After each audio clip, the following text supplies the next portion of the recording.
Ava, all that hard work that you put into those short remarks turned out beautifully. Thank you very much. You know, I remember something that my father used to love to quote. He was a really good public speaker, after dinner public speaker. And he'd like to quote Woodrow Wilson, who would say that if he had to give a half-an-hour speech, he didn't give it much preparation. If he had to give a 15-minute speech, well, that would take him a few hours to prepare. But when he had to give a 3-minute speech, that was the one that he really had to work arduously on. So, Ava, you did a great job. I know you're proud of your Fall River roots. I hope you decide to return and contribute when you graduate from college in a few years. And I thank you very much. I'd like to thank all the other family members who came today, beginning with my wife, but also my aunt and others. Thank you very much for coming. And I wanted to gather everybody here today. I think all of you knew that I was running, but I didn't think all of you knew that it was official and why. So I can tell you that last Thursday, Liam and I went upstairs and collected the signatures. Dottie was actually there with me. Then we went downstairs and got the letter from Inesh and then brought it back upstairs to the elections division. And so I am officially on the ballot on September 19th, and I'm announcing that I'm running for mayor of Fall River.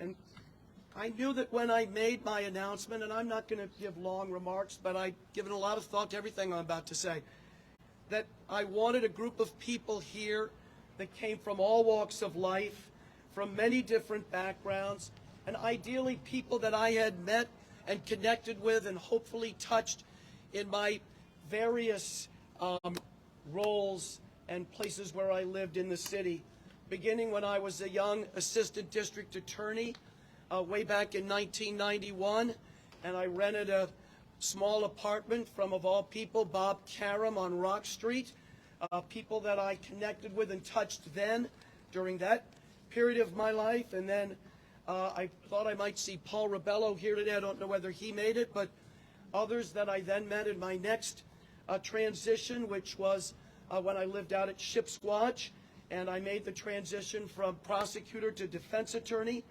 And then when we moved to where we are right now on Dexter Street, and I decided to run for district attorney in 2005, and now we're still there and still raising our daughter, and very proud to be there. And then finally, when I made the decision, which seems like a long time ago, in November of 2014, to leave the DA's office, right on the verge of the Aaron Hernandez trial, at the beginning of the Michelle Carter prosecution. Those were two nationwide cases. I had just dismissed the climate change case.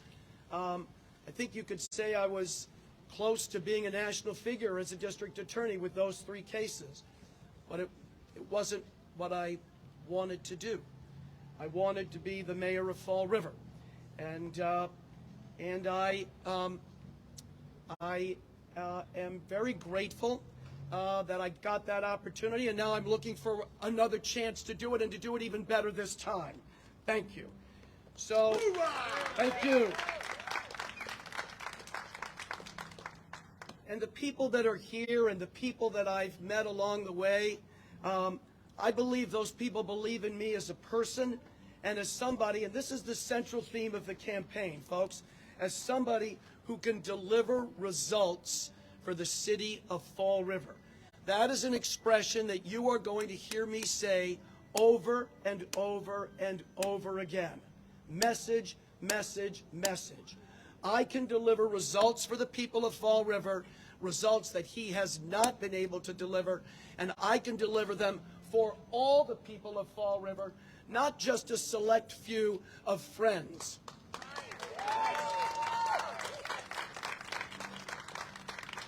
And you have records to compare on this central question, because let's face it, it's wonderful when people vote for integrity, and I think I've got more than that than he does.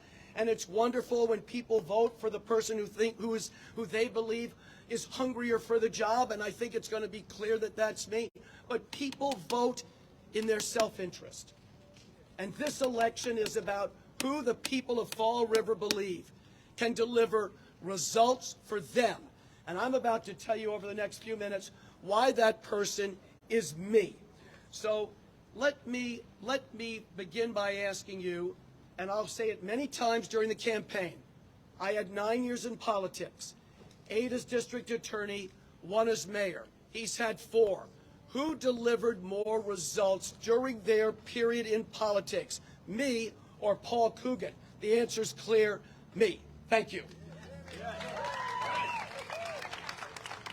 Now, here's the difference between what I've been doing for the last 7 years and what I'm doing now. I see a couple of my very good friends from the courthouse over there, and they know, because they're good, they know that what works in the courtroom is humility. Because if the judge thinks you're arrogant, or if the jury thinks you're arrogant, or even if the court officers and probation officers think you are arrogant, you do not succeed. But in politics, you have to be a self-promoter. So it's the opposite of what I've been doing for the last 7 years in a courtroom, where humility, modesty work. Here, there's a lot of self-promotion. And that's a supporter. No. So let me talk to you a little bit about what I was able to do in my 1 year as mayor. First of all, why are we here? We're here because back in 2015, when I took over as mayor, there were 3 stores left: Kmart, Payless, and Jamie Gonzalez's hair salon. And he was moving. And that's it. But there were 2 guys who were interested in developing this mall: Ron Golub and his partner Steve Cohen. The problem was they didn't have an anchor tenant, and they weren't making progress towards the anchor tenant that they wanted, which was Market Basket. And over the course of the next, from the moment I took office until the deal was sealed in October, I worked as hard as a person can work to make that deal happen. And guess what? It did. Here we are, and this is the biggest engine, economic engine, in the city of Fall River over the last 20 years, in my opinion, and myself and my team made this happen. Story number 1. Just ask Ron Golub. Story number 2, Amazon. You may not know this, folks, but that project was on life support when I took over in 2015. And we scheduled a meeting with, yes, Governor Baker and Jay Ash. And Governor Baker turned to me and said, "I'm glad you won the election because I think you and I can make this happen." And guess what? We did. 1,000 jobs for the area, I hope mostly for Fall River. Story number 2, Amazon.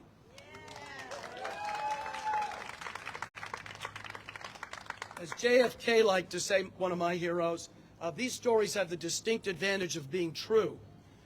Story number 3, the Quequechan Rail Trail, another project that was on life support when we took over. And I had the good sense to say to my best friend, Lou Pacheco, we got to get this going, and let's do whatever it takes, because this could be fantastic for the city of Fall River. And over the course of 9 months, we got that done so that the trail was actually baptized, if that's the right word, in late October of 2015, and that's story number 3, the Quequechan Rail Trail.